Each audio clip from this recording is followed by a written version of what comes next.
Puji Tuhan. Shalom, selamat pagi. Shalom. Selamat datang dalam ibadah pada pagi hari ini. Kita percaya pagi hari ini Tuhan akan melawat setiap kita. Tuhan akan memulihkan setiap kita. Mari kita berdoa. Bapa Surgawi, pagi hari ini kembali kami merendahkan hati kami di hadapan-Mu. Biarlah kuasa darah-Mu yang melayakkan kami Tuhan. Dan kami mau persembahkan hidup kami sebagai persembahan yang hidup, sebagai persembahan yang berkenan di hadapan-Mu. Kami rindu Tuhan pagi hari ini perjumpaan pribadi dengan Engkau Tuhan. Karena kami tahu dengan berjumpa dengan Engkau Tuhan, hidup kami akan mengalami pemulihan. Kami menyerahkan ibadah pada pagi hari ini ke dalam tangan kuasa-Mu dari awal sampai akhirnya. Bilanya kuasa Tuhan, hadirat Tuhan memenuhi tempat ini. Terima kasih Tuhan, kami mengucap syukur untuk segala kebaikan-Mu dan kemurahan-Mu. Kami mau mulai ibadah ini hanya di dalam nama Yesus, nama segala nama kami berdoa. Amin. Hidupku adalah penyembahan Tuhan.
Dan syukurku ku bawa padamu dengan rendah hati ku persembahkan. Amin, amin. Sadar bila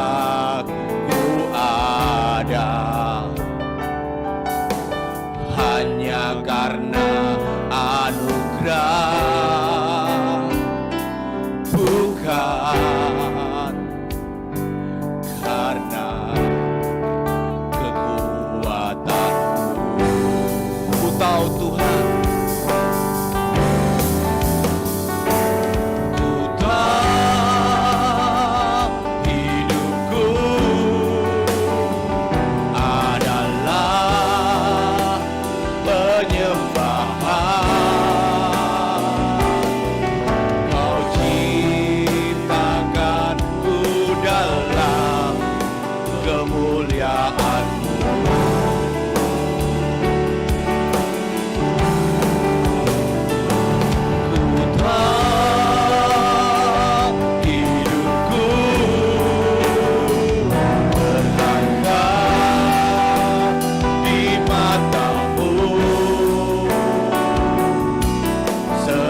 berdiri. Pujian dan syukurku ku bawa padamu. Dengan rendah hati ku persembahkan.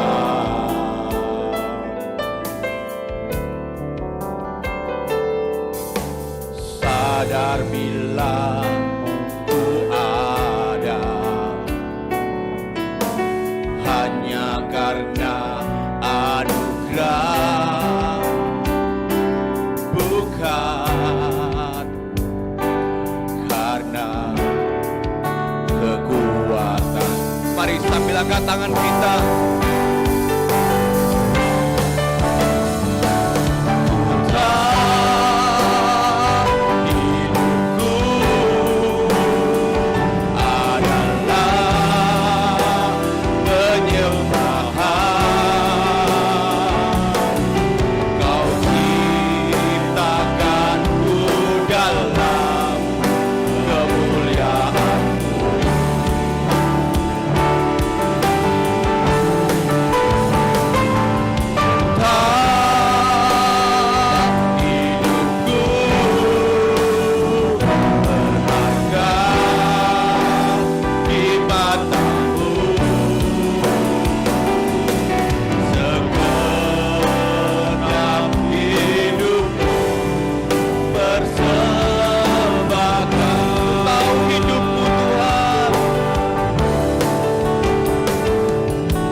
Ciptakanku dalam kemuliaan-Mu. Amin. Ku tak hidupku berharga di mata-Mu. Segenap hidupku bersembahkan.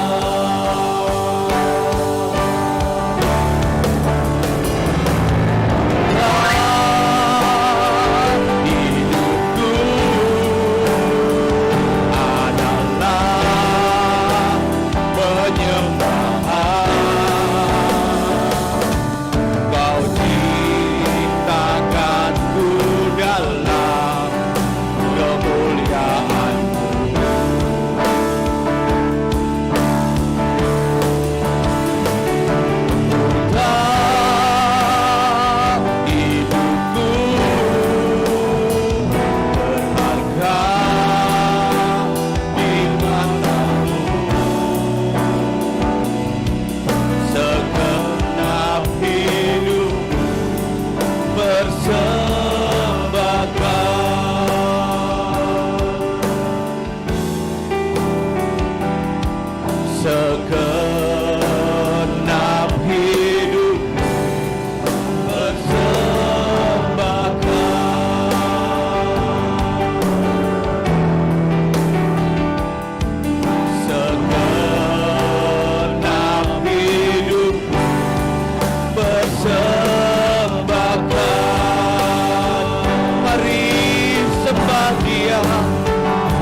Mari tinggikan Dia, Dia yang layak terima pujian, Dia yang layak disembah.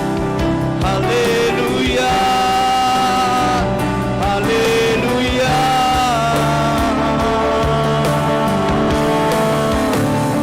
Kami sembah Engkau Tuhan, kami tinggikan nama-Mu, kami agungkan nama-Mu, kami muliakan nama-Mu.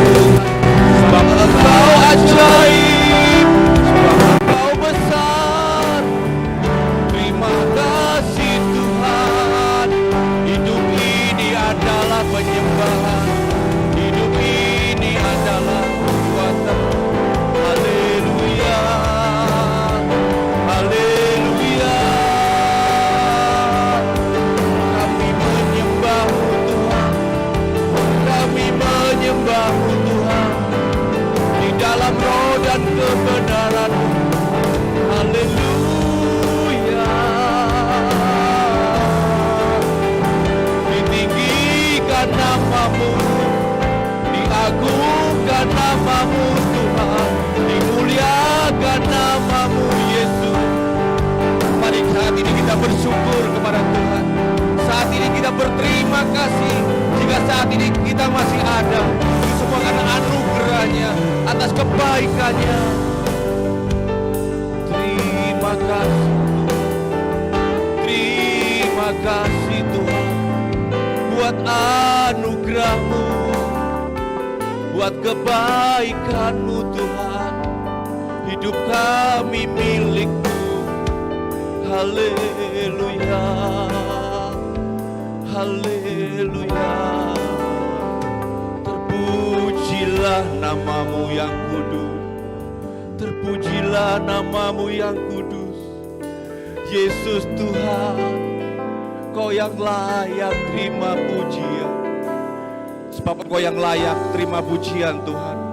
Sebab Engkau yang layak terima hormat, kemuliaan bagi nama-Mu. Makasih. Sebab Kau layak terima pujian, sebab Kau layak terima pujian, sebab Kau layak. Ku agungkan Yesus, Raja di atas segala raja. Sebab Kau layak, sebab Kau layak. Mari sambil angkat tangan kita. Dia ada di sini. Terima pujian, sebab Kau layak. Ku agungkan Yesus, Raja di atas segala raja. Sebab Kau yang layak.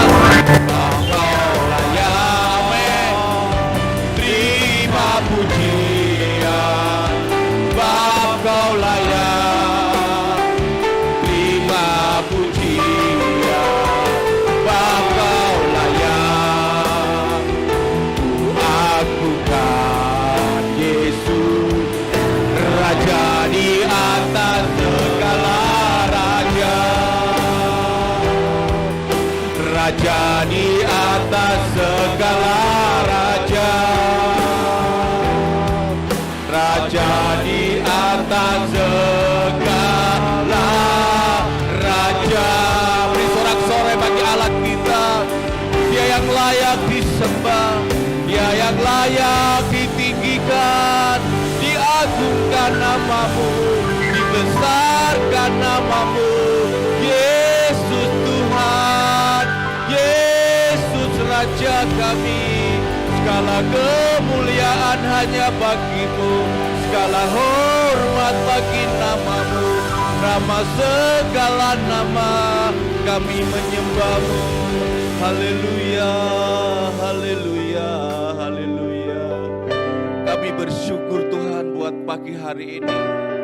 Kami boleh berterima kasih bahwa Engkau Allah yang sungguh baik, Bapa yang sangat baik, bahwasanya untuk selama-lamanya kasih setiamu. Terima kasih buat pengorbananmu, terima kasih buat karyamu Tuhan, karya penebusanmu. Kau telah menyelamatkan kami, Kau jadikan kami adalah orang-orang yang berharga di matamu Tuhan. Terima kasih Tuhan, kami boleh bersyukur buat pagi hari ini, karena Engkau telah berkorban bagi kami.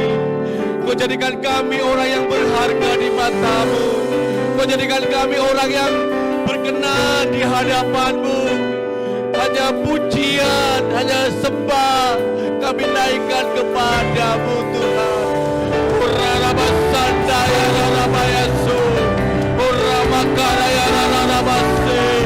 Terima kasih buat karya penembusanmu Tuhan. Terima kasih untuk caramu Yesus. Kami panggil namamu, kami berseru kepadamu.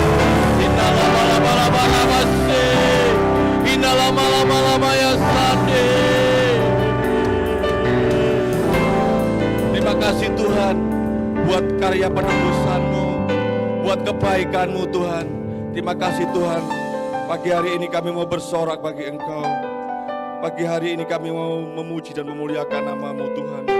Biarlah hanya namamu yang ditinggikan. Terima kasih Tuhan, di dalam nama Yesus kami berdoa dan bersyukur. Haleluya. Amin. Sekali lagi shalom. Mari angkat tangan kita. Haleluya. Mari kita sambut Raja kita, Raja segala raja.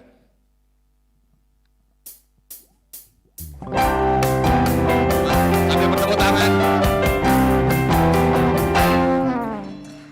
Mari kita sambut Sang Raja. Mari kita puji namanya.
pujian bagi Engkau. Haleluya. Nyanyi glory, glory.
Diberkati firman Tuhan, biarlah kita boleh menyiapkan tanah hati kita yang terbaik untuk Tuhan. Ku hidup karena anugerah-Mu Tuhan.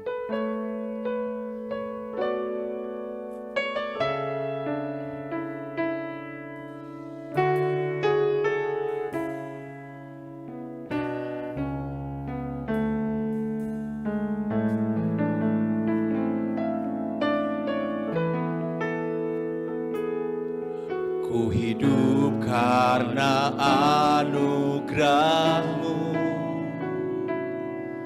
tiada satu pun dapat ku banggakan, semua karena cinta-Mu. Ini hidupku, pimpin jalanku, kasih-Mu mengubah hidupku. Kau memilihku, selamatkan hidupku, semua karena cinta-Mu. Ini hidupku, pimpin jalanku. Yesus pegang erat tanganku, ku tak dapat hidup di luar kasih-Mu. Bapa, jangan tinggalkan aku, Engkau alasan selama ku hidup.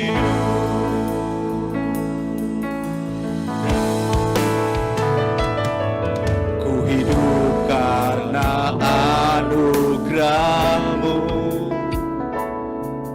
tiada satu pun dapat ku banggakan, semua karena cinta-Mu. Ini Ini hidupku, pimpin jalanmu.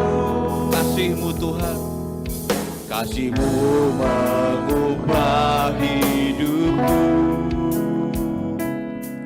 Kau memilihku, selamatkan hidupku, semua karena cinta-Mu.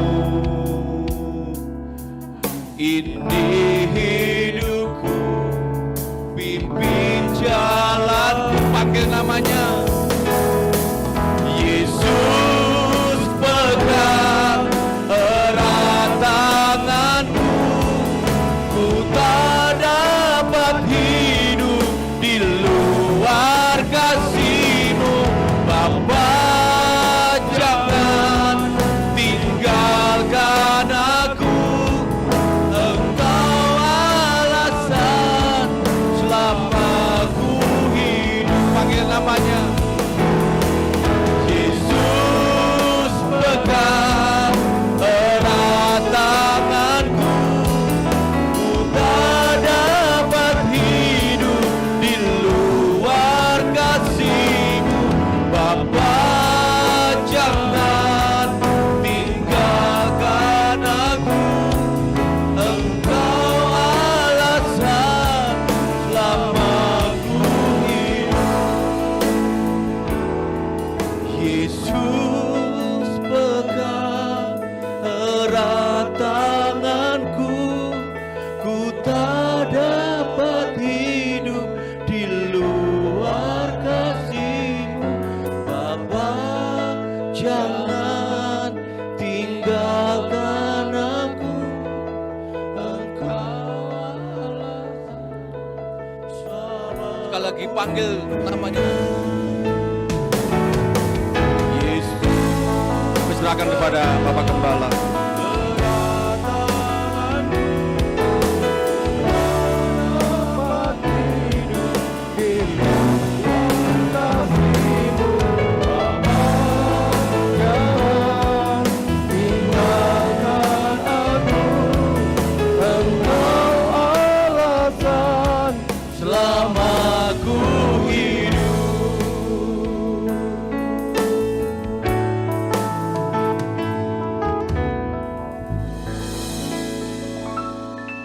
Menjadi doa kami pagi hari ini. Tuhan Yesus, pegang erat tangan kami. Biarlah kami hidup di dalam kasih Tuhan. Janganlah kami hidup di luar kasih-Mu. Bapa, janganlah tinggalkan kami seorang yatim piatu. Biarlah Engkau yang akan selalu menyertai kami. Engkau yang akan selalu memberikan, selalu berbicara untuk mengarahkan, membimbing dan menuntun kami di jalan yang Tuhan berkati. Terima kasih Bapa di surga, terima kasih. Pagi hari ini kami percaya Tuhan bertahta di atas pujian dan penyembahan kami. Dan lanjutkanlah kehadiran-Mu di dalam pemberitaan firman Tuhan. Karena yang kami tahu firman itu bersama-sama dengan Allah dan firman itu adalah Allah sendiri. Sebagaimana kami menghargai dan menghormati Allah, biarlah kami juga menghargai dan menghormati setiap firman Allah yang disampaikan. Terima kasih Bapa, terima kasih. Hamba-Mu yang serba sangat terbatas, Roh Kudus, mampukanlah hamba-Mu untuk mampu sampaikan firman-Mu dengan jelas, dengan benar dan di dalam kehendak-Mu saja. Dan berikan kemampuan kepada kami untuk percaya akan firman Tuhan. Berikan kemampuan kepada kami untuk melakukan firman Tuhan. Karena pada akhirnya yang berbahagia hanyalah mereka yang melakukan firman Tuhan sampai pada kesudahannya. Terima kasih Bapa, terima kasih. Berbicaralah kepada kami semua pagi hari ini. Kami siap mendengarkan firman Tuhan. Di dalam nama Tuhan Yesus Kristus. Haleluya. Amin. Salam, selamat pagi Bapak, Ibu, Saudara. Biarlah pagi ini kabar sukacita selalu mewarnai kita. Hari ini nuansa Natal sudah mewarnai setiap gereja-gereja. Juga di gereja kita sudah ada pohon Natal.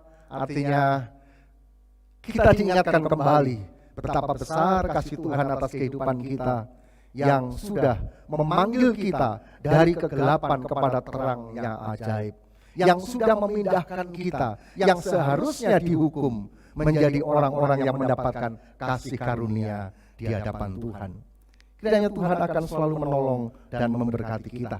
Sebelum saya sampaikan firman Tuhan, hari ini akan ada penyerahan anak, dan saya minta untuk bisa maju dan duduk di kursi yang paling depan.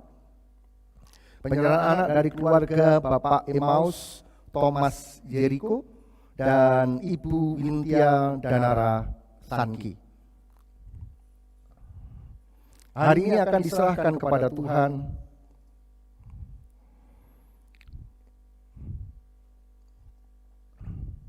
Seorang putri yang mendapat karunia Tuhan, Milansiel Marjelaine David Jericho. Semoga saya tidak salah baca ejaan. Anak yang dikasihi oleh Tuhan, anak yang dirindukan oleh Tuhan, yang dilahirkan dari keluarga yang takut akan Allah dan akan membawa keharuman bagi nama Tuhan, keluarga, gereja, bangsa, dan negara. Bapak Ibu Saudara, saya akan membacakan di dalam Injil Markus pasal yang ke-10, ayat yang ke-13, dan seterusnya. Lalu orang membawa anak-anak kecil kepada Yesus, supaya ia menjamah mereka. Akan tetapi murid-muridnya memarahi orang-orang itu. Ketika Yesus melihat hal itu, ia marah dan berkata kepada mereka, "Biarkan anak-anak itu datang kepadaku, jangan menghalang-halangi mereka, sebab orang-orang seperti itulah yang mempunyai kerajaan Allah. Aku berkata kepadamu, sesungguhnya barang siapa tidak menyambut kerajaan Allah seperti seorang anak kecil, ia tidak akan masuk ke dalamnya." Lalu ia memeluk anak-anak itu dan sambil meletakkan tangannya atas mereka, ia memberkati mereka. Ayat-ayat ini jelas bahwa Tuhan memperhatikan secara khusus anak-anak. Bapak Ibu Saudara, di dalam beberapa bagian-bagian ini kita bisa melihat bahwa Yesus menyampaikan secara ekstrim, "Aku berkata kepadamu, sesungguhnya barang siapa tidak menyambut kerajaan Allah seperti seorang anak kecil, ia tidak akan masuk ke dalamnya." Rupa-rupanya kita harus belajar kepada anak-anak. Apa yang kita bisa lihat dari anak-anak? Anak-anak bergantung sepenuhnya kepada orang tua. Sebagaimana kita bergantung kepada Bapa kita yang di surga, demikian jugalah anak-anak bergantung kepada orang tua. Bapak, Ibu, Saudara, anak yang masih kecil, masih rentan, masih belajar segala sesuatu, masih memiliki banyak kekurangan segala sesuatu. Tapi Yesus perhatikan seperti itu. Supaya bertumbuh, supaya mengalami hal-hal yang baik dari Tuhan. Tetapi kita bisa melihat murid-murid, ada beberapa orang-orang yang menghalangi, bahkan murid-muridnya. Lalu orang membawa anak-anak kecil kepada Yesus supaya ia menjamah mereka. Tetapi murid-muridnya memarahi orang-orang itu. Biarlah kita tidak bersikap yang tidak bijak seperti seorang murid-murid Tuhan yang pada waktu itu tidak memahami. Dikiranya kerajaan surga hanya khusus untuk orang-orang besar. Dipikir kerajaan surga hanya khusus untuk orang-orang dewasa. Tetapi Allah memperhatikan mulai dari dewasa sampai dengan kanak-kanak mendapatkan perhatian khusus yang dari Tuhan. Secara rohani mungkin kita bisa melihat kanak-kanak ini adalah orang-orang yang baru dilahirkan, orang-orang yang baru percaya. Kanak-kanak ini bisa jadi orang-orang yang baru mengenal Tuhan, yang mereka belum mendapatkan pengetahuan yang besar seperti kita yang sudah lama mengikut Tuhan. Mereka masih banyak bertanya, mereka masih banyak melakukan banyak hal yang salah. Tentu sebagai orang yang lebih lama kita mengikut Tuhan, seharusnya kita menjadi katalisator, mempercepat anak-anak kecil ini bertumbuh dan menjadi dewasa. Bapak, Ibu, Saudara, di dalam diri seorang anak, selain dia bergantung kepada Bapa yang di surga, dia selalu merindukan air susu yang murni. Di dalam Ibrani sangat jelas, seorang anak selalu merindukan firman Tuhan. Apakah kita menjadi seperti seorang anak yang selalu merindukan firman Tuhan? Ketika kita hari-hari berlalu, kapan hari Minggu ya bisa mendengar firman Tuhan? Kapan ada waktu untuk kita bisa mendengar firman Tuhan? Tidak sebaliknya, kok cepat sekali ya, tiba-tiba hari Minggu. Tiba-tiba hari Minggu. Tetapi kita belajar seperti seorang anak yang merindukan kebenaran-kebenaran dari Tuhan. Bapak, Ibu, dan Saudara, yang ketiga, ada pembelaan yang dari Tuhan. Jangan takut ketika kita ada kerinduan yang besar, ketika kita bergantung kepada Bapa kita, ketika kita merindukan air susu yang murni, yaitu firman Allah. Mungkin ada tantangan, ada rintangan, ada pembelaan yang dari Tuhan. Tuhan akan memperhatikan secara khusus, bahkan Tuhan memarahi. Tuhan berkata dengan marah ketika Yesus melihat hal itu, ia marah dan berkata kepada mereka, biarkanlah anak-anak itu datang kepadaku, jangan menghalang-halangi mereka, sebab orang-orang yang seperti itulah yang empunya kerajaan Allah. Janganlah kita menjadi penghalang orang untuk masuk dalam kebenaran. Karena firman Tuhan berkata, orang yang menjadi sandungan, lebih baik baginya dikalungkan kilangan dan diceburkan ke laut. Tetapi juga hal yang sama yang akan dialami orang yang tersandung. Orang yang tersandung juga tidak akan sampai kepada sasaran. Pendek kata, menjadi sandungan dan mudah tersandung tidak akan masuk dalam rencana Allah yang besar. Marilah kita belajar untuk membawa kehidupan kita. Jangan sampai ketika ada halangan kita mundur. Ketika ada tantangan-tantangan kita, sudahlah saya tidak gereja-gerejaan lagi. Jangan sampai ada halangan-halangan yang menghalangi kita untuk tidak datang kepada Tuhan. Tapi mari kita melakukan yang terbaik. Seperti seorang anak yang dihalang-halangi oleh murid-murid Tuhan. Tetapi Tuhan membelanya. Jangan menghalang-halangi mereka.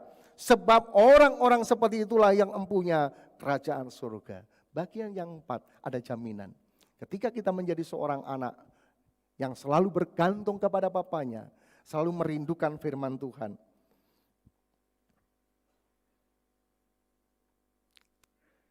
akan mendapatkan kerajaan kekal. Bukankah ini yang kita rindukan bersama-sama? Kita beribadah kepada Tuhan, kita belajar hidup benar di hadapan Allah. Bukankah kita merindukan masuk ke dalam kerajaan kekal bersama-sama dengan Tuhan? Hanya kalau disuruh berangkat duluan yang masih tidak mau. Karena dalam diri kita masih ada hal-hal, Tuhan, saya mau melakukan hal-hal yang besar. Sebagaimana Tuhan kehendaki dalam kehidupan kita. Tetapi jika waktunya sudah selesai, maka inilah hidupku. Aku akan kembali kepada Bapa yang di surga. Bapak, Ibu, dan Saudara, cepat atau lambat, kita pasti akan kembali kepada kerajaan surga. Hanya perlu kesiapan. Apakah kita sudah siap ketika Tuhan panggil? Bila namaku dipanggil, apakah kita siap? Ya Tuhan, Ataukah jangan dulu Tuhan, karena ada sesuatu dalam hatiku yang belum beres. Jangan Tuhan, saya akan selesaikan dulu. Jika ada hal-hal yang menghalangi saya untuk masuk ke dalam kerajaan surga. Tapi jika semuanya beres, maka Rasul Paulus berkata, jika aku hidup bagi Kristus, dan jika aku mati adalah keuntungan. Mana yang aku pilih, aku tidak tahu. Aku didorong dari dua kekuatan yang besar. Aku ingin tinggal bersama-sama dengan Bapa di surga, dan itu jauh lebih baik. Tetapi jika Tuhan memberikan aku kesempatan untuk hidup di dunia ini, artinya hidup memberi buah. Kerajaan surga Tuhan berikan kepada kita. Bapak, Ibu, Saudara, dan bagi orang tua, ketika kita menyerahkan anak-anak kepada Tuhan, artinya kita sudah memberikan, melakukan apa yang menjadi tanggung jawab kita kepada Tuhan. Kemampuan kita untuk mengawasi anak-anak sangat terbatas. Dalam melindungi anak-anak terbatas. Saya bisa membayangkan, manakala anak saya sakit, batuk, seakan-akan jangan anak saya saja ketika batuk dan tidak bisa mengeluarkan lendir dari paru-parunya. Kalau bisa seperti itu, mau tak ambil begitu. Tetapi kita tidak bisa. Kita tidak bisa melindungi mereka dari virus. Kita tidak bisa melindungi mereka dari bakteri. Kita juga tidak bisa melindungi mereka dari anak-anak yang mungkin mengganggu dia. Tetapi jika kita berserah kepada Tuhan, maka anak-anak ini akan dalam pemeliharaan dan perlindungan Tuhan. Kiranya Tuhan akan menolong dan memberkati kita semua. Saya undang Bapak dan Ibu Emmaus untuk maju ke depan sebelah sini. Kita akan serahkan ke dalam tangan Tuhan. Saya mengundang Bapak Ibu untuk berdiri bersama-sama. Mari doakan supaya anak ini berada di dalam penyertaan Tuhan. Biarlah Tuhan akan selalu memberkatinya. Kita berdoa untuk anak Melansiel Marjelaine Divide Jericho. Biar Tuhan akan memberkatinya. Aku berserah, aku berserah pada Yesus Juru Selamat.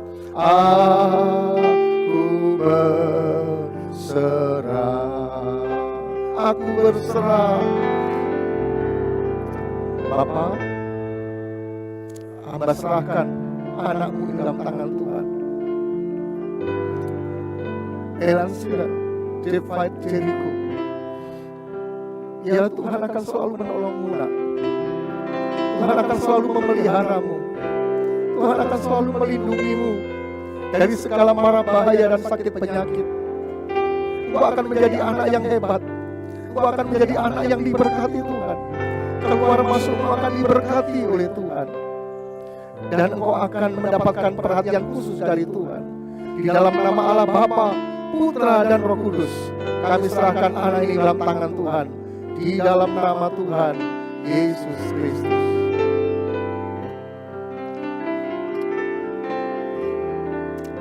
Hamba serahkan kedua orang tuanya, Bapak Emmaus dan Ibu Bintia dan Alasanki dalam tangan Tuhan. Sebagai seorang orang tua, Tuhan memberkatinya dengan hikmat yang dari Allah.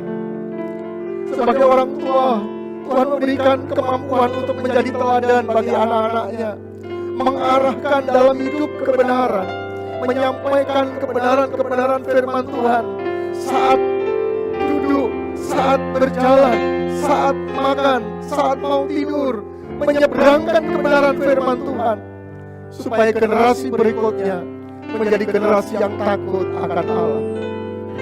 Sekali lagi kami serahkan Bapak, Ibu, dan anak ini ke dalam tangan Tuhan. Di dalam nama Tuhan Yesus Kristus. Dan Yesus Juru Selamat, aku berserah. Kami serahkan hari ini dalam tangan Tuhan. Keluarga ini, biarlah Tuhan mulai hari ini, anak ini selalu di dalam bimbingan dan penyertaan Tuhan. Di dalam nama Tuhan Yesus Kristus. Haleluya. Amin. Bisa duduk kembali, dan sekali lagi terima kasih buat Bapak, Ibu, Saudara. Biarlah hari ini akan menolong kita untuk kita bisa melihat kebaikan Tuhan di dalam kehidupan kita semuanya. Mari kita akan bersama-sama merenungkan firman Tuhan. Kita akan belajar bagaimana di hari-hari ini ketika kita mau menyampaikan kabar baik dan Injil Tuhan, kita akan melayani Tuhan dengan sebaik-baiknya. Minggu yang lalu, di tanggal 27, kita sama-sama sudah mendengar firman Tuhan yang disampaikan oleh Bapak Pendeta Keith mengenai kehidupan gereja, pelayanan yang berdampak. Saya menyampaikan hal yang sama, tapi hanya dalam ayat-ayat yang berbeda. Bapak, Ibu, Saudara, karena memang bagaimanapun juga keberadaan kita mesti harus berdampak. Bagaimana kita akan melayani? Bapak, Ibu, Saudara, kehidupan pelayanan yang berdampak, kalau kita berbicara masalah pelayanan, bukan hanya pelayanan itu yang terlihat dan dilakukan oleh pendeta, yang dilakukan oleh pelayan Injil, yang dilakukan oleh hamba-hamba Tuhan. Tapi yang namanya pelayanan bisa dilakukan oleh siapa saja. Bapak, Ibu, dan Saudara, ketika kita melihat dalam Injil Markus pasal 10 ayat 45, di dalam Injil Markus pasal 10 ayat 45, sangat jelas bahwa karena anak manusia juga datang bukan untuk dilayani, melainkan untuk melayani, dan untuk memberikan nyawanya menjadi tebusan bagi banyak orang. Ketika kita menjadi orang Kristen, menjadi orang-orang yang ditebus oleh Tuhan, bukankah kita menginginkan seperti Kristus? Bukankah kita menginginkan seperti Bapa kita yang di surga? Tetapi seringkali pada bagian ini kita tidak mau menjadi seperti Bapa kita. Anak manusia datang bukan untuk dilayani, melainkan untuk melayani. Ketika kita menjadi orang Kristen, ketika kita menjadi orang-orang yang dilepaskan oleh Tuhan dari hukuman dosa kepada satu kebenaran, maka Tuhan akan membawa kita masuk lebih dalam lagi yang namanya melayani. Jika kita tidak mau melayani, maka sebenarnya kita bukanlah pengikut Kristus yang baik. Jika kita tidak mau melayani, maka kita bukanlah pengikut Kristus yang seharusnya melayani. Bukankah kita ingin di mana Kristus berada, maka kita juga ada di sana? Bukankah kita ingin seperti nyanyian-nyanyian yang dinyanyikan? Ku mau sepertimu, Yesus, disempurnakan selalu. Menginginkan seperti Kristus. Apa yang seperti Kristus? Dia melayani. Bapak, Ibu, dan Saudara, jika kita melayani Tuhan, maka kita menjadi pengikut Kristus yang baik. Pelayanan itu bukanlah beban, tetapi kehormatan. Bapak, Ibu, dan Saudara, pelayanan itu bukan beban, tapi satu kehormatan. Ketika kita sudah ditebus oleh darah Yesus, ketika kita sudah ditebus oleh darah Yesus, mendapatkan kasih karunia keselamatan yang begitu nyata dalam kehidupan kita. Itu merupakan anugerah terbesar.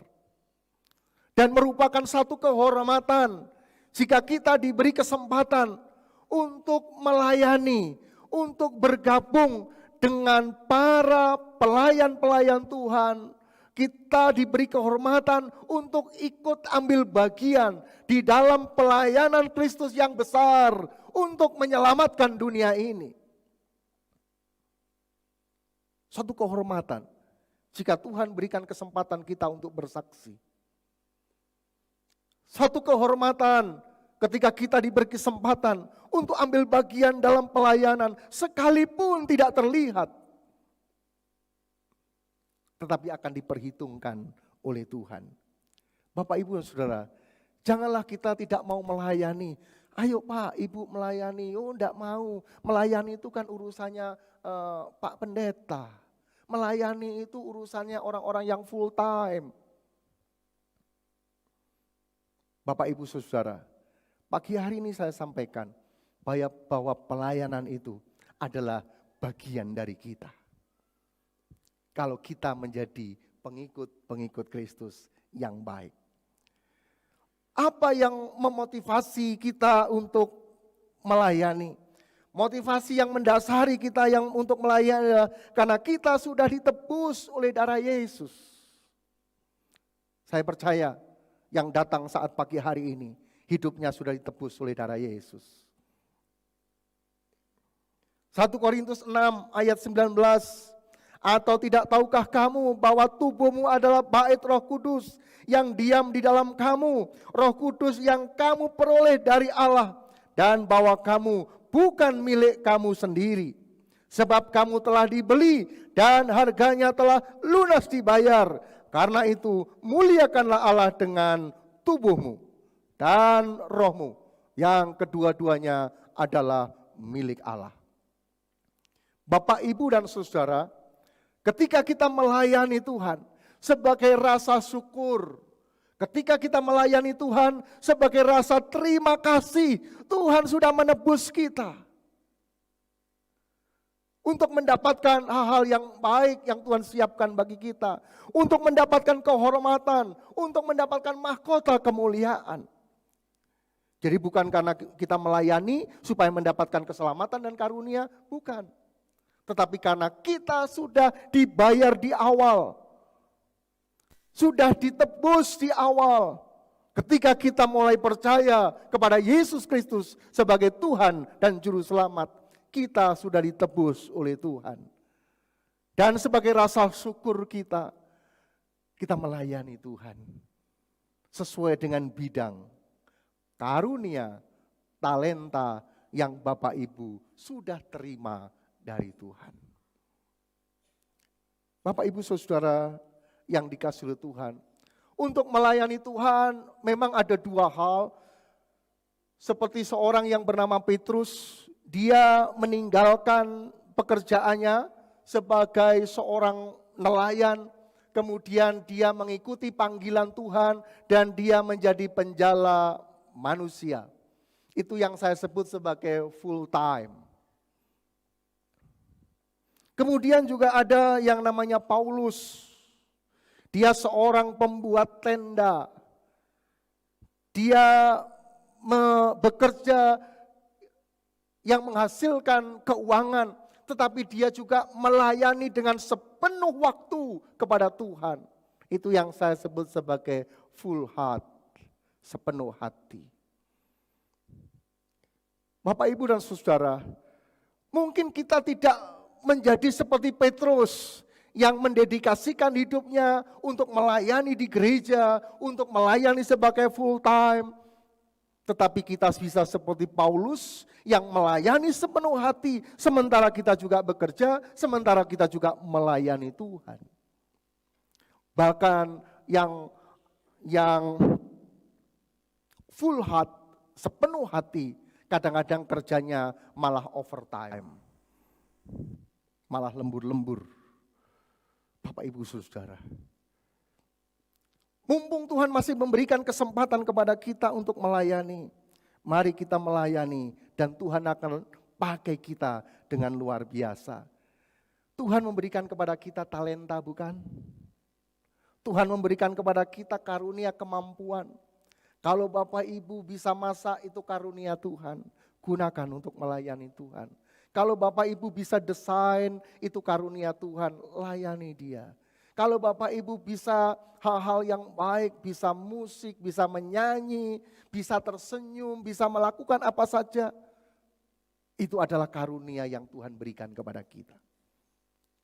Mari kita gunakan karunia yang Tuhan berikan kepada kita untuk melayani. Kita belajar dari Rasul Paulus, bahkan dialah yang berbagai tempat ditanam gereja-gereja baru waktu itu. Dia membuka perintisan, dia membuka gereja, dan gereja-gereja baru ditanam di sana. Dan bahkan dia menulis sampai setengah dari perjanjian baru, Rasul Paulus yang tulis. Bukan Petrus yang tulis, tapi Rasul Paulus. Bapak, Ibu, dan Saudara, kita akan belajar bagaimana pelayanan yang berdampak. Yang pertama, pelayanan yang berdampak itu ketika yang pertama nanti akan ada 4P. P yang pertama adalah perjumpaan pribadi dengan Tuhan. Kita akan bisa melayani ketika kita mengalami perjumpaan pribadi dengan Tuhan. Jika kita tidak mengalami perjumpaan pribadi dengan Tuhan, kita akan mengalami banyak kesulitan. Paulus berjumpa dengan Tuhan ketika dia berada di pintu gerbang yang ada di Damsyik. Justru ketika dia membawa surat penuh untuk menganiaya anak-anak Tuhan, untuk menganiaya orang-orang Kristen, dan dia mengalami perjumpaan dengan Tuhan. Ketika dia berada di sana, dia melihat sinar yang begitu terang. Dan dari dalam suara itu terdengar, "Saulus, Saulus, mengapa engkau menganiaya aku?" Perjumpaan Tuhan akan mengalami hal-hal yang baik. Bukan pengetahuan. Melayani itu bukan hanya dengan pengetahuan, tapi yang penting adalah perjumpaan dengan Tuhan. Bapak, Ibu, dan Saudara, perjumpaan Tuhan inilah yang akan menolong kita. Kita akan mengalami pengalaman-pengalaman yang mengubah kehidupan kita. Seberapa banyak kita mendengar kesaksian-kesaksian ketika orang menjadi Kristen, tetapi hidupnya tidak mengalami perubahan-perubahan. Seperti kebanyakan orang, ketika mereka berbuat dosa, mereka juga berbuat dosa.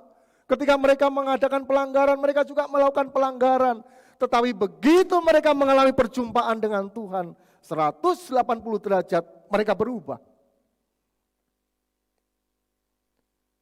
Mereka memberikan hidupnya kepada Tuhan. Perubahan pengalaman hidup mungkin disebut sebagai yada. Ini akan menolong untuk melakukan hal-hal yang baik. Bapak, Ibu, Saudara, saya menjadi Kristen karena saya dari keluarga Kristen. Ketika saya masih dalam kandungan pun saya sudah jadi Kristen. Karena bapak ibu saya orang yang rajin ke gereja.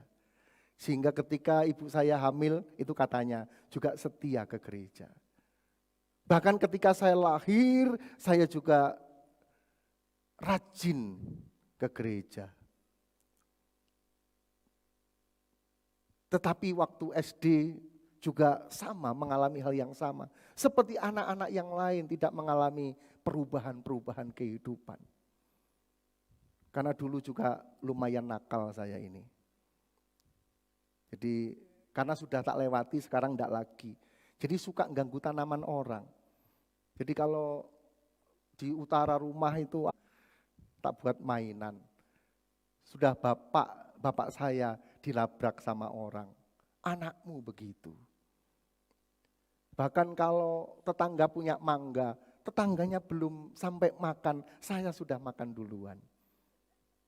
Bapak, Ibu, Saudara, jadi orang Kristen? Iya, jadi orang Kristen. Sekolah minggu rajin saya. Sampai akhirnya ketika SMA, saya mengalami perjumpaan dengan Tuhan. Dan Tuhan tolong saya. Saya malu kalau lihat masa lalu saya. ketika saya ingat-ingat betapa saya tidak mengerti kebenaran. Tetapi perjumpaan dengan Tuhan itu membawa kita lebih sungguh-sungguh lagi kepada Tuhan. Ketika saya mengalami perjumpaan dengan Tuhan, saya semakin Alkitab tak bawa kemana-mana. Saya rindu membaca Alkitab tanpa ada yang disuruh. Karena yang jadi pendeta waktu itu Pak D saya. Waktu belum bertobat disuruh baca Alkitab, enggak baca-baca. Hanya waktu tugas sekolah saja saya baca Alkitab. Tapi ketika mengalami perjumpaan dengan Tuhan, selalu buka Alkitab, kerinduan-kerinduan untuk mengenal Tuhan lebih dalam, itu bergelora di dalam kehidupan saya. Perjumpaan dengan Tuhan akan sangat penting. Bukan seberapa lama Bapak Ibu menjadi orang Kristen, tetapi bagaimana Bapak Ibu mengalami perjumpaan dengan Tuhan yang mengubahkan kehidupan kita. Yang kedua, P yang kedua adalah proses pembentukan. Proses pembentukan kita bisa melihat bahwa ketika Paulus bertobat di Damsyik, kemudian juga dia pergi di dalam Galatia 1 ayat 17, juga aku di dalam Galatia 1 ayat 17, ini mengenai riwayat-riwayat yang dilakukan, yang dialami oleh Rasul Paulus. Juga aku tidak pergi ke Yerusalem mendapatkan mereka yang telah menjadi rasul sebelum aku, tetapi aku berangkat ke tanah Arab dan dari situ kembali lagi ke Damsyik. Jadi ketika mengalami perjumpaan dengan Tuhan, Rasul Paul waktu itu masih namanya Saulus, dia tidak pergi ke Yerusalem, dia tidak pergi bergabung dengan rasul-rasul yang lain, tapi dia pergi ke tanah Arab. Dan sejak itu sudah tidak lagi diceritakan apa yang dilakukan oleh Rasul Paulus. Sampai akhirnya di dalam Galatia 1 ayat yang ke-18 kita bisa melihat, lalu 3 tahun kemudian aku pergi ke Yerusalem untuk mengunjungi Kefas dan aku menumpang 15 hari di rumahnya. Bapak Ibu Saudara, akhirnya dia pergi ke Yerusalem juga dan mengunjungi Kefas. Yang pertama-tama yang dia lakukan untuk melakukan perjumpaan dengan mereka semua. Kemudian Galatia 2 ayat 1, kemudian setelah lewat 14 tahun aku pergi pula ke Yerusalem dengan Barnabas dan Titus pun ku bawa juga. Bapak Ibu dan Saudara, ada proses. Ketika Rasul Paulus, ketika waktu namanya Saulus berjumpa dengan Tuhan, tidak kemudian ujuk-ujuk langsung menjadi rasul yang besar. Tapi ada proses yang dilewatinya. 3 tahun di Arab tidak terdengar beritanya seperti apa. Kemudian ditambah lagi berada di Tarsus 14 tahun. Juga tidak terdengar suaranya. Dia bikin apa, dia melakukan apa, tidak terdengar lagi. Sampai akhirnya 14 tahun dilewati, dia pergi ke Yerusalem dengan Barnabas dan Titus juga ikut. Dia muncul menjadi seorang rasul yang dipakai oleh Tuhan. Kalau Bapak Ibu ingat Yusuf 13 tahun mengalami proses yang panjang. Sebelum akhirnya namanya mencuat menjadi orang kedua di Mesir. Tapi ada proses yang panjang. Hanya terkadang orang tidak mau melihat proses yang panjang yang memang tidak terlihat ini. Maunya langsung tampil dan menjadi orang yang hebat. Ada hal yang harus diperhatikan. Kalau kita melihat Daud menunggu waktu 20 tahun sebelum dia menjadi seorang raja. Ada proses yang panjang yang dia lewati. Ada proses pembentukan karakter yang harus dilewati untuk menjadi seorang pemimpin yang luar biasa. Kalau kita lihat Musa menunggu waktu 40 tahun. 40 tahun dia diproses oleh Tuhan. Dan ketika umur 80 tahun dia baru melayani Tuhan. Makanya kalau sekarang kita baru usia 70 tahun. Aduh, saya sudah tua, saya tidak mau melayani lagi. Musa 80 tahun baru memulai pelayanannya. Itulah sebabnya Bapak Ibu Saudara, Mari kita melayani Tuhan. Tetapi ada proses, ada waktu-waktu yang Tuhan lakukan atas kehidupan kita semuanya. Proses yang panjang, yang orang tidak tahu. Di sana ada tangisan, di sana air mata, di sabar, di sana latihan pengendalian diri, di sana latihan penguasaan diri. Begitu muncul jadi orang-orang yang hebat. Bapak Ibu Saudara, Yusuf dilatih, dijual, difitnah, dimasukkan ke dalam sumur, kemudian dijual, dimasukkan ke dalam penjara, difitnah, tapi dia bisa melakukan dan melewatinya dengan baik.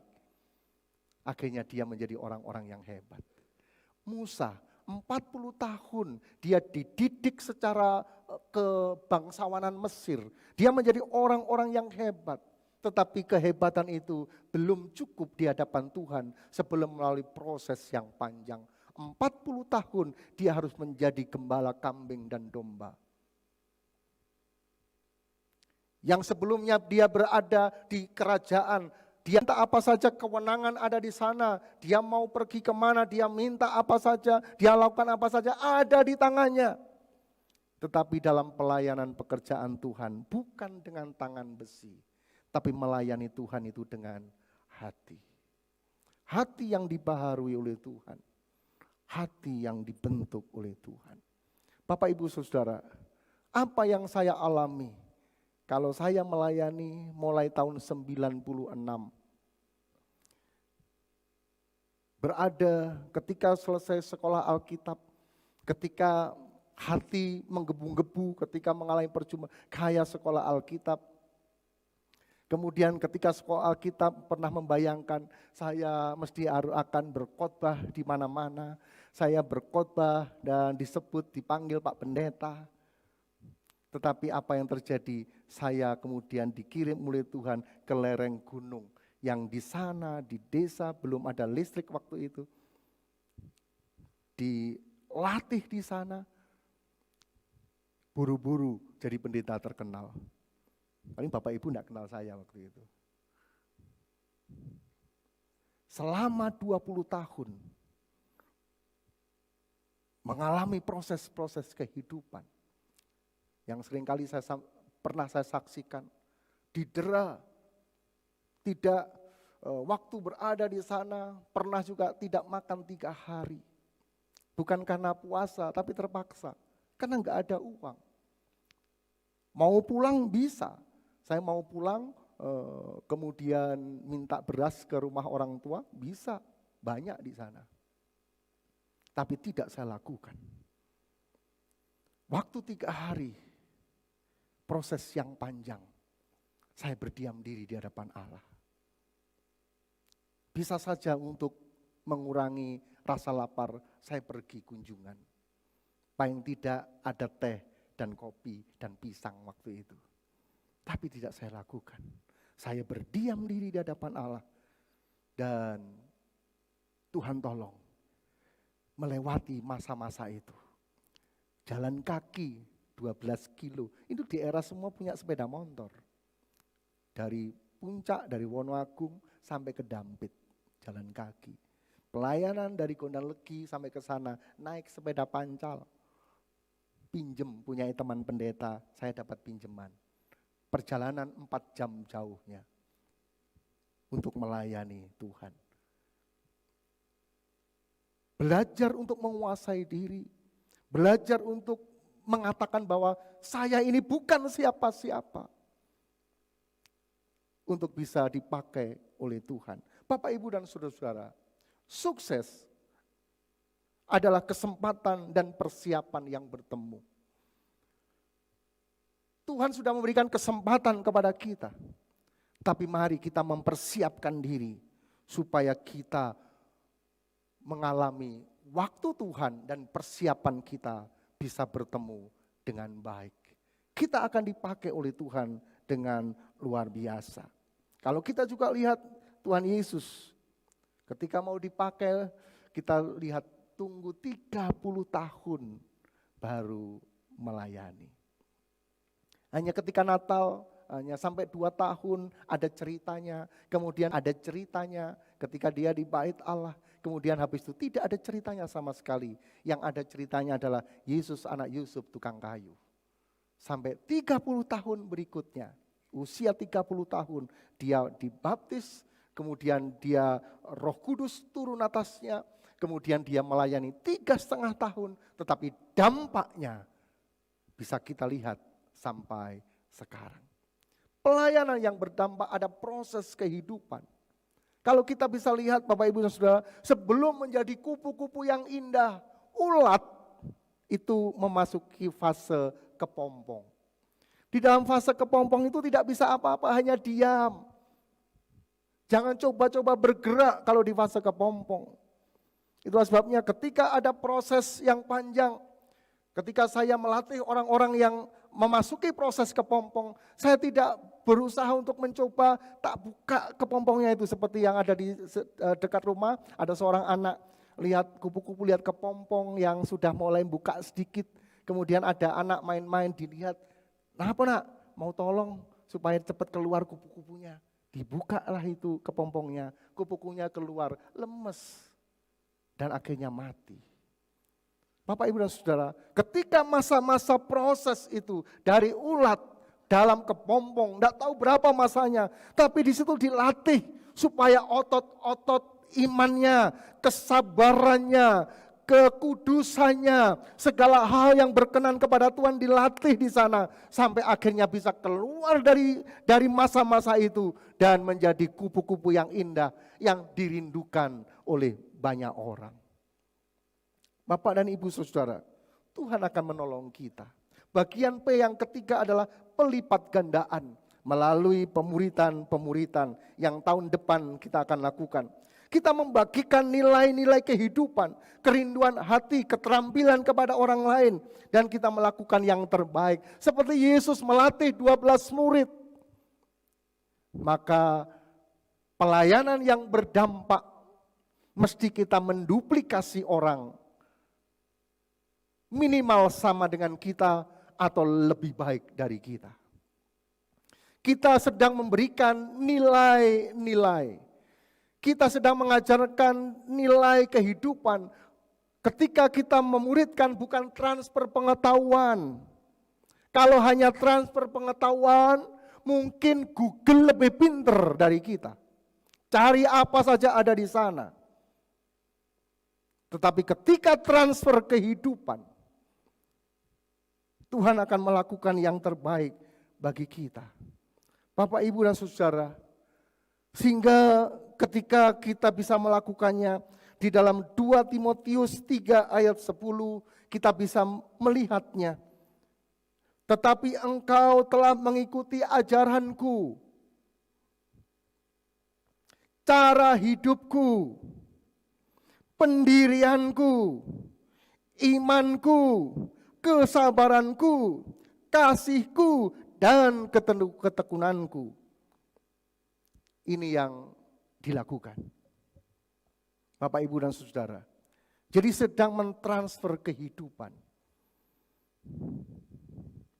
Itulah sebabnya saya belajar. Kalau ada orang mengatakan ilustrasi dalam khotbah-khotbah, seorang anak yang membanggakan papanya. Papaku kalau khotbah tidak pakai catatan. Anak yang lain ngomong, papaku khotbah tidak bawa Alkitab. Dan anak yang lain khotbah berkata, memang bahasanya agak kasar, tapi saya perhalus. Papaku khotbah tidak pakai kepala. Bapak, Ibu, Saudara, karena kalau khotbah hanya mentransfer pengetahuan, jadinya akan menjadi sombong. Kalau kita melatih pengetahuan, jadinya akan menjadi sombong.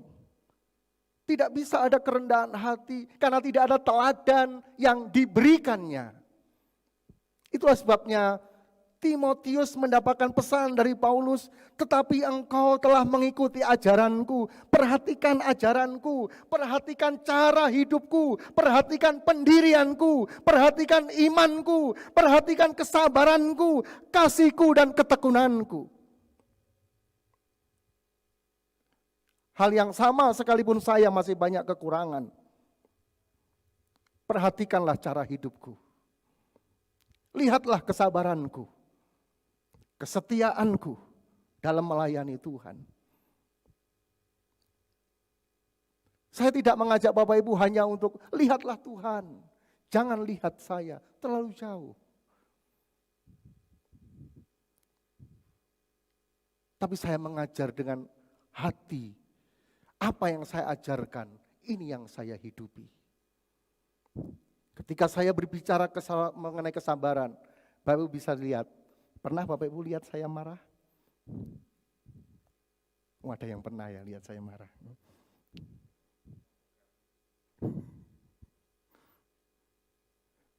Kalau saya berbicara masalah pengampunan, saya harus membersihkan hati saya untuk saya bisa mengampuni setiap orang yang bersalah kepada saya.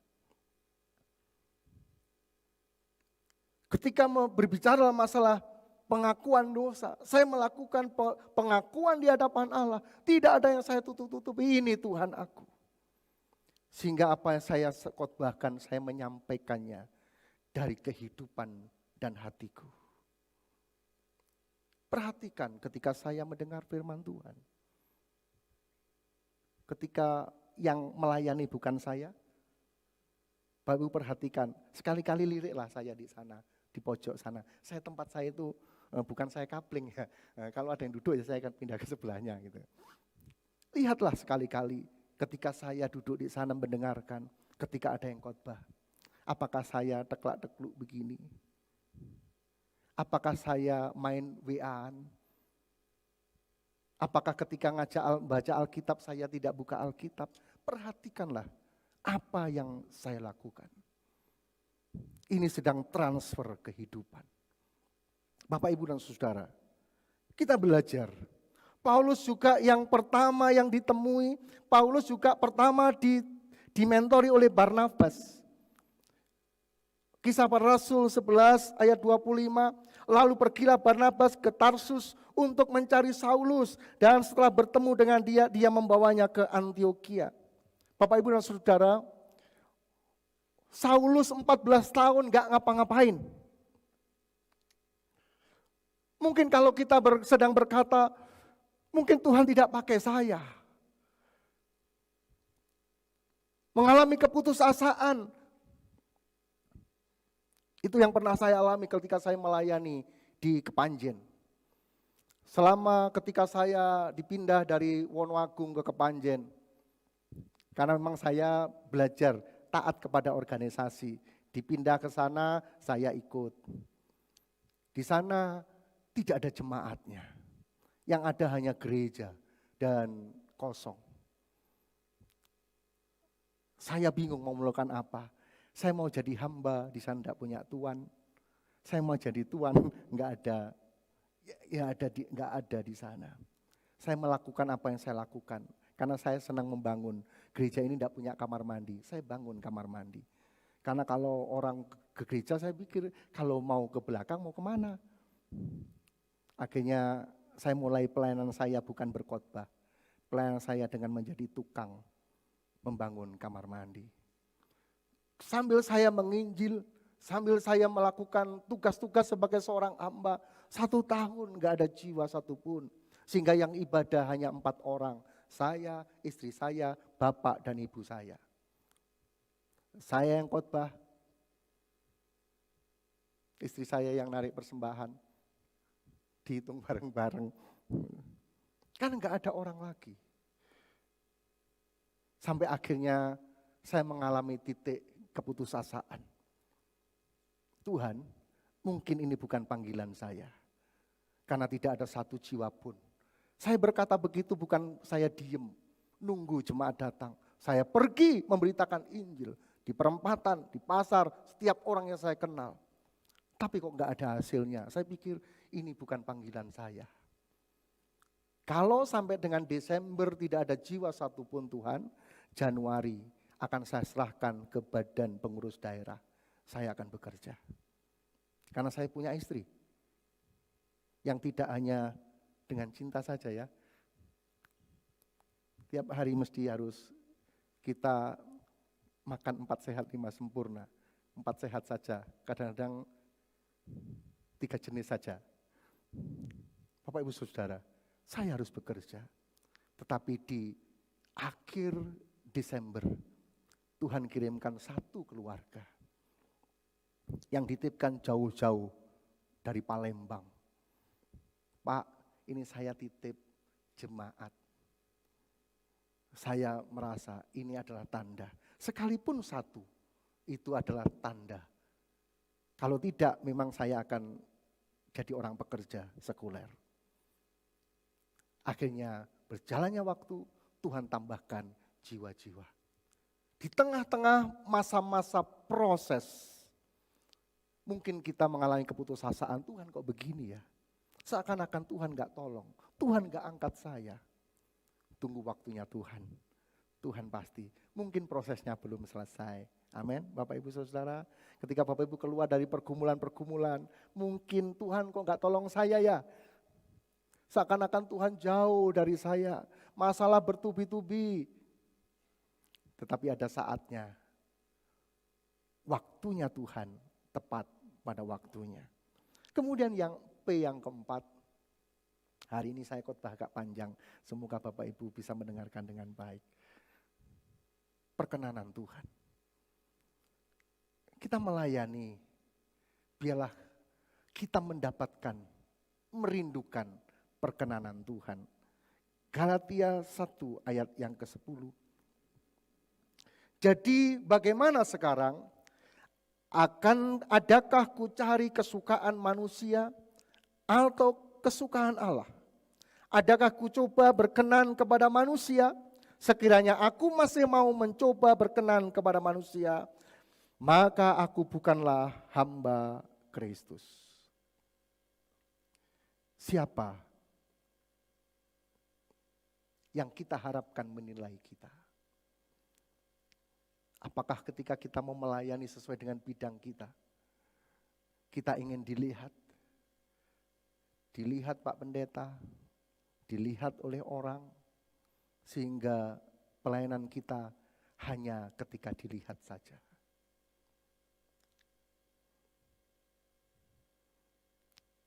Saya sampaikan ke panggung itu, terus, jangan berhenti, main terus. Sementara sudah ditutup, mereka berdiri tepuk tangan semua, ayo main terus karena terpesona dengan permainan pianonya. Kemudian manajernya naik ke panggung, ayo main lagi. Kemudian izinkan saya untuk melihat, mengintip dari tirai. Dia melihat semua orang bertepuk tangan berdiri. Tapi kemudian ditutup. Dia ngomong, saya tidak mau. Semua orang meminta kamu memainkan lagi. Saya tidak mau. Semua orang merindukan kamu. Saya tidak mau. Karena saya lihat di sana ada seorang kakek tua yang tetap duduk dan tidak bertepuk tangan. Abaikan saja, barangkali dia hanya diajak cucunya dan dia tidak suka musik sehingga dia tidak bertepuk tangan.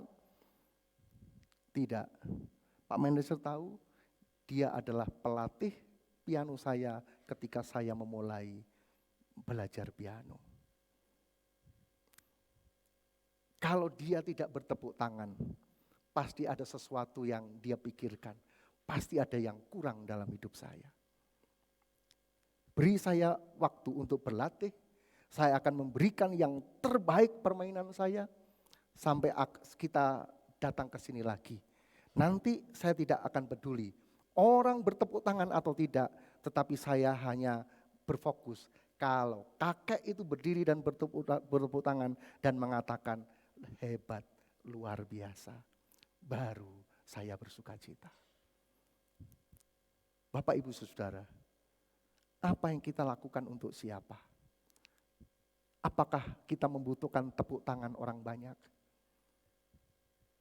Ataukah kita membutuhkan dari pelatih Bapak kita mengatakan, baik sekali perbuatanmu. Siapa yang kita cari? Tepuk tangan manusiakah? Ataukah perkenanan Tuhan? Bisa jadi kita menjadi seorang pelayan yang hebat. Menjadi orang yang dikenal di mana-mana. Baik kebaikan hati kita. Baik pelayanan kita. Tetapi jika Tuhan tidak menilainya dengan baik itu, tidak ada gunanya. Mari kita sama-sama melayani dan mendapatkan perkenanan Tuhan. Pujian manusia terbatas. Hari ini bisa memuji, besok bisa mencaci. Manusia terbatas, hari ini mencaci, besok bisa memuji. Itu sebabnya jika dipuji orang, jangan terlalu bangga. Jika dicaci orang, jangan terlalu bersedih hati. Karena manusia bisa berubah sewaktu-waktu. Hanya Yesus yang tidak berubah. Ketika dia mengatakan kepada kita, hai hambaku yang baik dan setia. Masuklah dalam perjamuan kawin anak domba. Biarlah mari kita akan sama-sama melayani Tuhan. Dengan mata yang tertuju kepada Tuhan. Amin.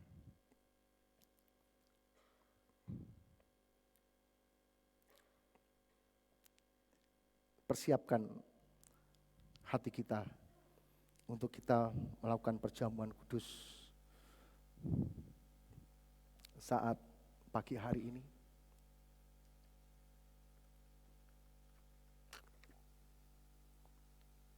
Kita ingat salib Tuhan pada satu bukit jauh dari sini.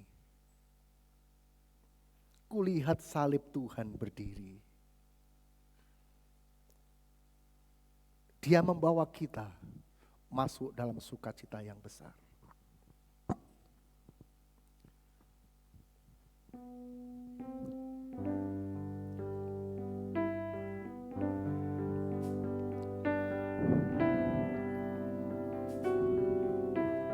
Haleluya.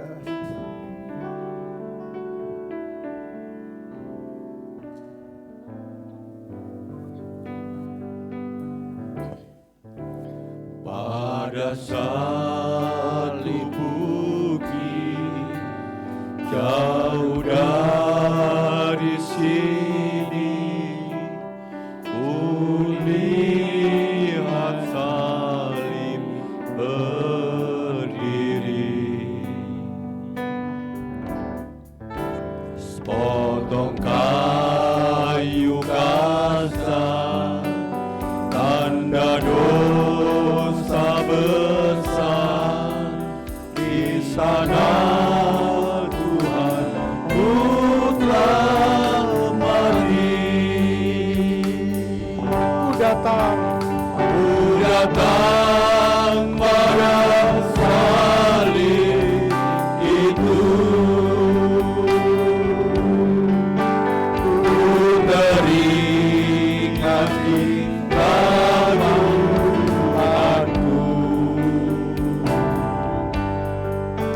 Yang ku jatuh dekat kakinya. sana ku dapat ampun dosa. Sana pun dapat ampun dosa.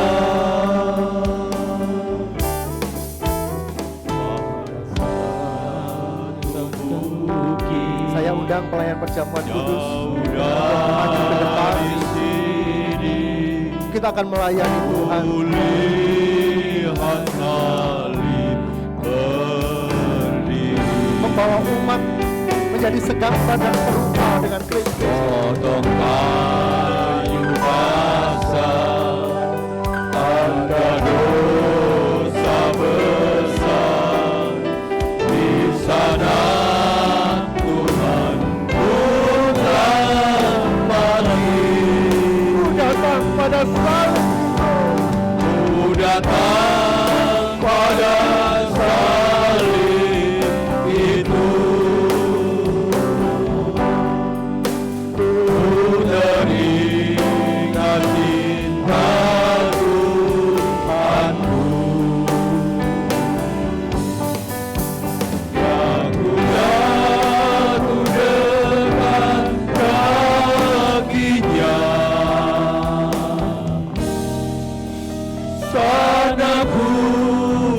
dapat ampun dosa. Bapa di surga, hanya di bawah kaki salib-Mu ada pengampunan dosa. Manakala kami belum menjadi pengikut Kristus yang sejati, kami hanya mau dilayani dan tidak mau melayani. Ampunilah kami Tuhan, supaya kami bisa melihat kalau kami menjadi serupa dan segambar dengan Kristus. Maka kami akan belajar melayani dengan bidang talenta, karunia yang Tuhan sudah berikan kepada kami. Janganlah buat kami berpangku tangan untuk melihat pekerjaan Tuhan yang dahsyat dan luar biasa. Berikan kesempatan kepada kami untuk ikut serta di dalam pekerjaan Tuhan yang besar, karena ini kehormatan bagi kami. Terima kasih Tuhan, terima kasih. Di hadapan kami ada perjamuan kudus, ada roti dan anggur yang sudah dipersiapkan. Hamba-Mu mohon berkat atasnya. Berkatilah roti dan anggur ini dengan berkat-berkat-Mu. Dari berkat Allah Bapa, Sang Putra, dan Roh Kudus. Sehingga perjamuan kudus yang diberkati oleh Tuhan, mata jasmani kami mungkin tetap melihat itu adalah roti dan anggur.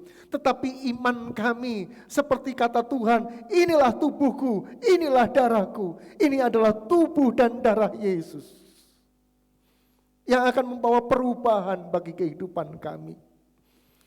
Biarlah dengan cara yang benar, dengan cara yang layak, kami akan bersekutu dengan tubuh dan darah Yesus.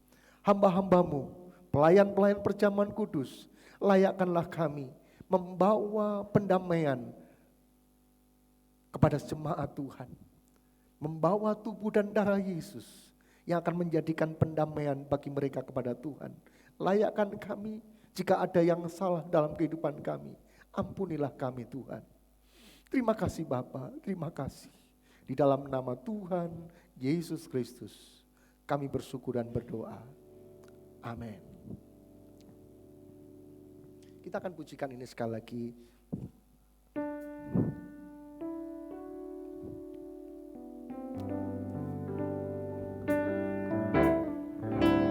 Pada saat tubuhku jauh dari sini, kulihat tali berdiri, sepotong kayu kasar, tanda dosa besar. Di sana Tuhan ku telah mati. Ku datang pada salib-Mu, Ku datang pada salib itu. mari seraya kita bersyukur kepada Tuhan. Ku Ingat segala kasih-Nya, ingat cintanya Tuhan kepada kita. Dan ku jatuh dekat kakinya. Bapak Ibu yang belum terlayani bisa Karena ku dapat ampun dosa. Apakah semua sudah terlayani dengan baik? Yang belum bisa angkat tangan supaya bisa dilayani dengan baik.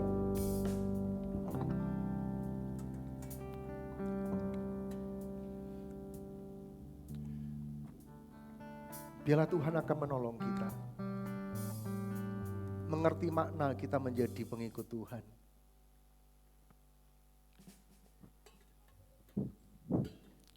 Biarlah Tuhan akan membawa kita dalam satu kebenaran, menjadi serupa dengan Kristus.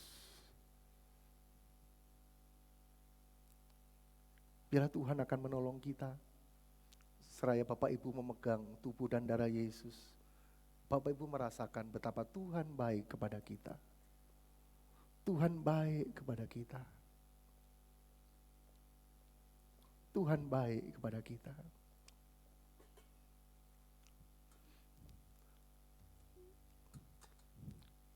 Tuhan baik kepada kita.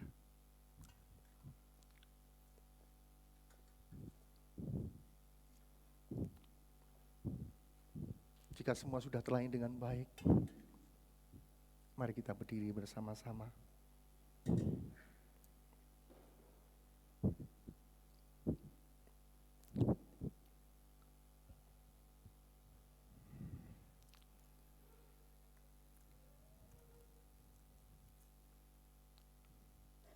Biarlah kasih Tuhan mengingatkan kita kembali betapa besar kasih Tuhan atas kita. Jika Bapak Ibu merasa ada sesuatu yang Tuhan inginkan, apa yang Bapak Ibu mau kerjakan buat pekerjaan Tuhan? Katakanlah kepada Tuhan, ya Tuhan, ini aku. Aku mau melayani Tuhan sesuai dengan panggilan-Mu atas kehidupan kami. Biarlah tubuh dan darah Yesus memampukan kita untuk melayani Tuhan dengan baik.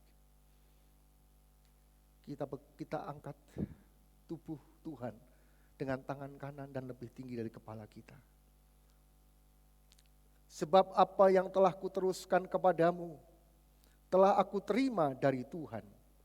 Yaitu bahwa Tuhan Yesus pada malam waktu ia diserahkan mengambil roti. Dan sesudah itu ia mengucap syukur atasnya. Ia memecah-mecahkannya dan berkata, inilah tubuhku yang diserahkan bagi kamu. Perbuatlah ini menjadi peringatan akan aku. Bukankah roti yang kita pegang adalah tubuh Yesus? Mari kita bersekutu bersama-sama dengan percaya di dalam nama Tuhan Yesus Kristus.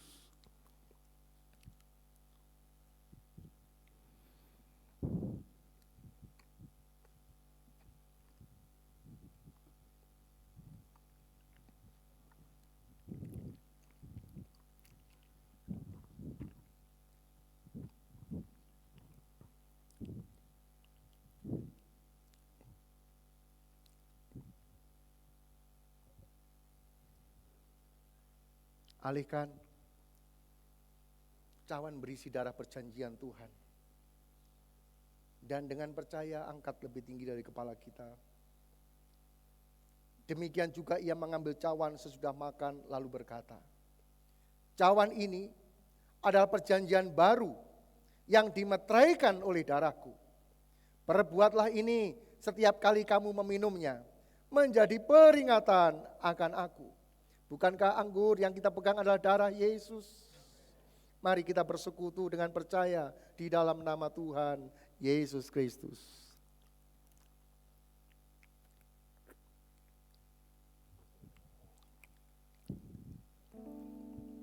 Tidak berlebihan kita mengangkat tangan kita. Terima kasih Tuhan. Oh, Terima kasih Tuhan. haleluya.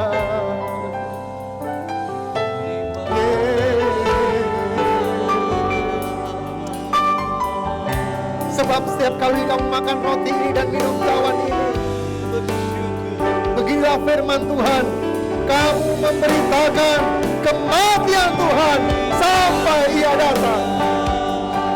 Oh haleluya, haleluya. Mari menyembah Tuhan. Haleluya, haleluya.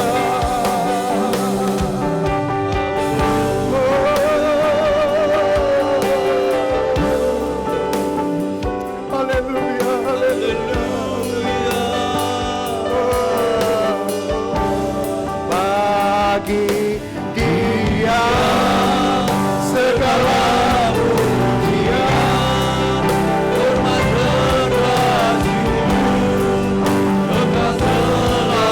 Bagi Dia segala kemuliaan, segala pujian, hormat teraju, selama-lamanya. Bagi Dialah segala pujian kami. Bagi Dialah segala pelayanan kami. Bagi Dialah segala pengabdian kami, Tuhan. Biarlah kami hanya menjadi hamba-Mu. mencari perkenanan Tuhan dalam hidup kami. Bukan semata-mata hanya menyenangkan manusia. Kalau Tuhan tidak suka kepada kami, maka celakalah kehidupan kami. Haleluya, haleluya. Tuhan memberkati setiap kehidupan kami, Tuhan. Memberkati kami, sehingga kami menjadi pengikut Kristus yang sejati.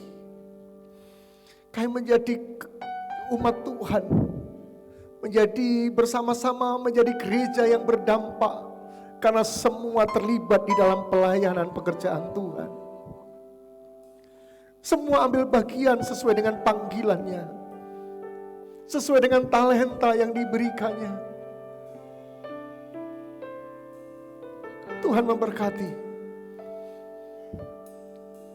Jika kami masih ragu-ragu untuk melayani, teguhkanlah panggilan dan pilihan-Mu bagi kehidupan kami.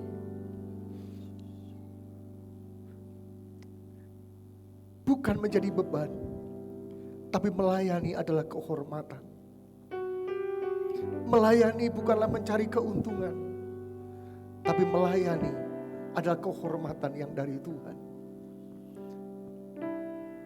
Tuhan berkatilah seluruh jemaat Tuhan yang datang saat pagi hari ini. Berkatilah kami, untuk kami boleh semua terlibat di dalam pelayanan pekerjaan Tuhan, sesuai dengan bidang dan pengaturan-pengaturan yang akan dilakukan. Tuhan akan membuka kesempatan bagi kami untuk berbakti kepada Tuhan, menaikkan rasa syukur kami, karena Tuhan sudah menyelamatkan kami untuk kami melayani Tuhan. Pagi ini berkatilah nikah rumah tangga kami masing-masing. Orang Hubungan suami dengan istri, menghormati orang tua dengan anak, mertua dengan menantu, sungguh diberkati Tuhan. Apa yang dijumpai oleh tangan kami diberkati oleh Tuhan, sehingga tidak ada satupun yang berkekurangan, tapi semua berkecukupan, bahkan berkelimpahan di dalam berkat-berkat Tuhan. Hubungan kami dengan Tuhan, biarlah perkenanan Tuhan terjadi dalam kehidupan kami. Terima kasih Bapa, terima kasih. Hamba-Mu berdoa untuk anak-anak-Mu yang tidak bisa datang karena terbaring di tempat tidur karena sakit. Tuhan menjamah dan menyembuhkannya. Mereka yang lemah Engkau kuatkan, yang susah Engkau hiburkan, yang bepergian Tuhan menyertai pergi dan pulang dalam anugerah dan penyertaan Tuhan. Terima kasih Bapa, terima kasih. Pagi hari ini kami menyerahkan tubuh, jiwa dan roh kami ke dalam tangan Tuhan. Mohon penyertaan Tuhan sepanjang minggu yang akan kami jalani. Biarlah kebajikan, kemurahan dan keberuntungan menyertai kehidupan kami semua. Kami juga serahkan persembahan-persembahan kami yang sudah kami berikan kepada Tuhan, baik persembahan persepuluhan yang menjadi milik dan hak Tuhan, persembahan syukur, persembahan misi, persembahan untuk Natal tahun 2022 ini, maupun persembahan untuk pembangunan. Kiranya Tuhan akan menolong dan memberkatinya. Pintu surga terbuka, berkat-berkat Tuhan tercurah bagi setiap umat-Mu yang memberikan dengan mengasihi Tuhan, yang memberikan dengan tulus ikhlas karena mengasihi-Mu. Mereka diberkati dengan berkelimpahan yang dari Tuhan. Terima kasih Bapa, terima kasih. Bapa, inilah kehidupan kami serahkan dalam tangan-Mu. Kami serahkan Natal yang akan kami peringati. Biarlah Tuhan membawa perubahan yang baru dalam kehidupan kami. Berdampak bagi orang di sekitar kami, keluarga, gereja dan masyarakat. Terima kasih Bapa, terima kasih. Kiranya Tuhan akan menolong dan memberkati kami semua. Mari kita akan doa kepada Tuhan. Mari kita pujikan, kiranya Engkau memberkati kami berlimpah-limpah. Biarlah doa Yabes ini menjadi bagian dari kita semua.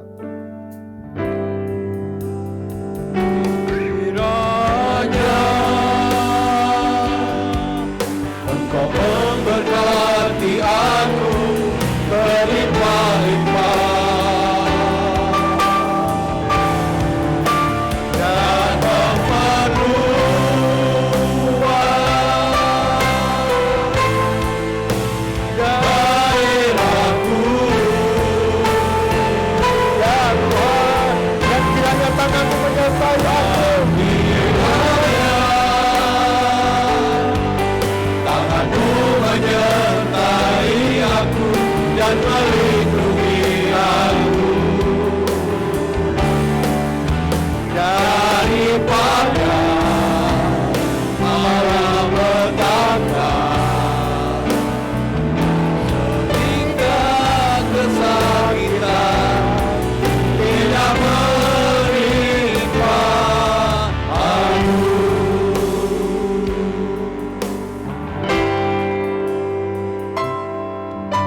memberkati engkau dan melindungi engkau.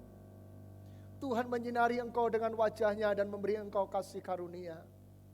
Tuhan menghadapkan wajah-Nya kepadamu dan memberikan kepadamu damai sejahtera. Saat pagi hari ini sampai Maranatha, Tuhan Yesus datang kembali untuk menjemput saleh-salehnya, yaitu kita semuanya yang ada saat pagi hari ini. Mari yang percaya sama-sama katakan amin. Tuhan memberkati kita. Silakan duduk kembali dan kita akan dengarkan pengumuman. Saya serahkan kepada Ibu Evelyn.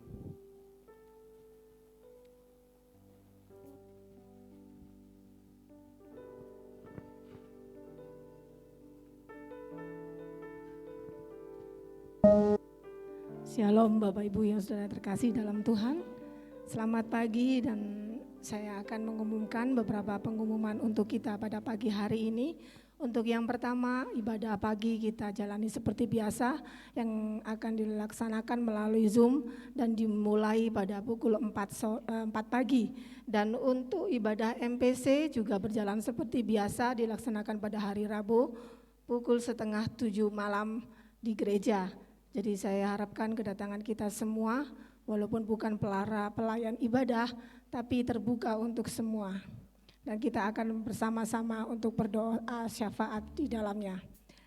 Dan untuk yang ketiga, besok jangan lupa untuk kaum wanita, kaum ibu-ibu yang sudah mendaftar untuk ibadah Natal PGIS Kota Batu yang akan dilaksanakan di GMII Tesalonika Jalan Samadi Batu pukul 4 sore. Dan bagi yang sudah mendaftar bisa langsung ke sana.